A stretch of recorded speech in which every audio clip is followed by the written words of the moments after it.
Textbooks are created to explain, to give a broad helicopter view of a subject or a particular area of knowledge. For that reason, textbooks are often the best place to start your learning from, for example, a new module. To make this easier, textbooks have helpful tools. Let us have a look how they work. First of all, textbooks have one or two tables of content. They show chapters the book consists of. This book has two tables of contents, brief and detailed.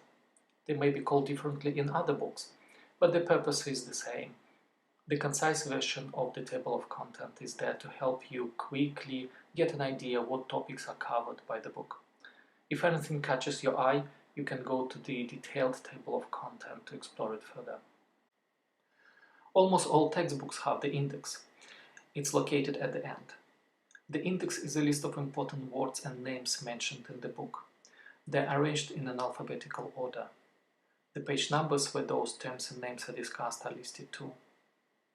Some entries have more specific terms added, like here. This means that several aspects of this topic are discussed in the book. This may help you to elaborate your search and thinking further.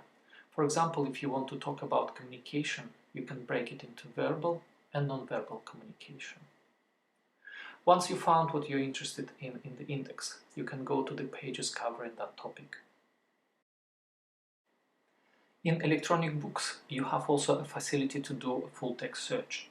Sometimes it is quicker than using the index, but sometimes it doesn't give you such a clear picture as the index does. Use them all: the table of contents, index, and full-text search. We should use textbooks also as a source of specialist or professional vocabulary. Many of them have a section called Glossary at the end. This is a small dictionary explaining the vocabulary used in this particular area of knowledge.